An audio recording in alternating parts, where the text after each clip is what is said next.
নমস্কার দর্শক বন্ধুরা, বিয়ন্ড স্পোর্টসে স্বাগত। আমি তানিয়া এই মুহূর্তে রয়েছি মোহামেডান স্পোর্টিং ক্লাবের গ্রাউন্ডে। আজকে কিন্তু এখানে অনুশীলন করেছে মোহামেডান এবং আগামীকাল মোহামেডান খেলতে নামবে মোহনবাগানের এগেনস্টে।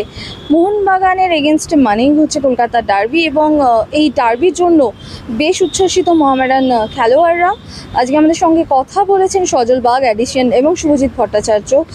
সজল বাগ যেমন প্রথমবার চেন্নাইয়ের পর এর আগে চেন্নাইয়ে তারা অনিরুদ্ধ থাপার সঙ্গে তিনি একসঙ্গে খেলেছেন এবং অনিরুদ্ধ থাপার সঙ্গে প্রথমবার তিনি অনিরুদ্ধ থাপার বিরুদ্ধে খেলতে নামবেন, তাই তিনি বেশ কিছুটা আবেগপ্রবণ। পাশাপাশি শুভজিতের আইডল কিন্তু বিশাল কায়েত, তাই বিশাল কায়েতের এগেনস্টে কালকে তিনি থাকবেন, সেটাও তার কাছে, তিনিও সেটা নিয়ে বেশ আবেগপ্রবণ। পাশাপাশি অ্যাডিশনের কিন্তু হালকা চোট রয়েছে, তাও সত্ত্বেও তিনি ইনজুরি নিয়েও কিন্তু কালকের ম্যাচের জন্য অ্যাভেলেবেল আছেন।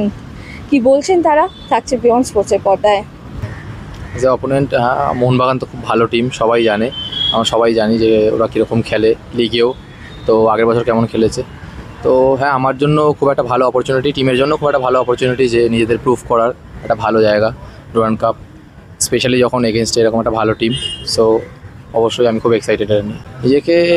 লাস্ট ম্যাচে যেরকম খেলেছিলাম যেরকম সেম মোটিভেশন রয়েছে, যে চেষ্টা করব যে লাস্ট মিনিট অবধি ফোকাস থাকার, সব কটা বল যেভাবে আউটিং এবং যেভাবে কোচ আমাকে শিখিয়েছে সেইভাবে আমি নিজেকে করার চেষ্টা করব, ম্যাচে সেভাবে খেলার চেষ্টা করব।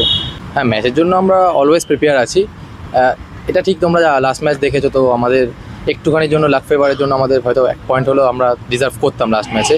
সো আমরা জিততেও পারতাম আরামসে ম্যাচটা, কিন্তু আমাদের একটুখানি ফোকাস, যেখানে ল্যাক অফ ফোকাস হচ্ছিলো সেখানের জন্য আমরা গোলটা খেয়েছি একটুর জন্য। তো কালকের জন্য আমরা পজিটিভলি, আমাদের মেন্টালিটি আছে যে কালকে আমরা যাবো 3 পয়েন্টসের জন্যই যাবো কালকে। Now we are playing back-to-back matches, so having some problem in my groin. I'm trying to recover it, and yes, I'm trying to recover it, and I'll be available for tomorrow. অবশ্যই heavyweight team, কিন্তু last match আমরা অনেক ভালো খেলেছি। আমরা নিজেদের ওপর বেশি ফোকাস করছি আমাদের খেলায়, আমাদের সমস্ত প্লেয়ার, কোচিং স্টাফ সবাই খুব পরিশ্রম করছি একটা ভালো করার জন্য, চেষ্টা করছি আমরা। দেখা যাক। এখন থাপাবার সাথে আমি খেলেছি, খুব ভালো মানুষ, আমার খুব পছন্দের প্লেয়ার। তো যখন একসাথে খেলেছি, এবার কালকে হয়তো আমার এগেনস্টে খেলবে, জানি না ফিলিংসটা কেমন হবে, কেননা এগেনস্টে আমি খেলিনি, ওর সাথে খেলেছি। কালকে হয়তো অপোনেন্টে থাকবে, ফিলিংসটা অন্যরকম হবে।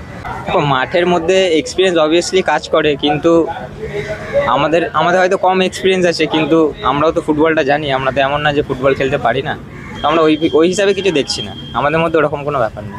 দেখো, মোটিভেট ওই যে বললাম, আমাদের নিজেদের ওপর নিজেদের কনফিডেন্স আছে, নিজেদের খেলার ওপরে। লাস্ট ম্যাচে আমরা যেভাবে খেলেছি, আমরা আমাদের প্ল্যানে যদি স্টিক থাকতে পারি, আমরা কালকে অনেক বেটার কিছু করব। আর প্লেয়ারদেরকে এটাই বলছি যে মাঠের মধ্যে শান্ত থাকতে, কেননা কালকে সাপোর্টার অনেক আসবে, আমাদেরও সাপোর্টার আসবে, ওদেরও আসবে। তো সেই তুলনায় মাঠের মধ্যে যতটা আমরা পেশেন্স রাখতে পারবো ততটাই।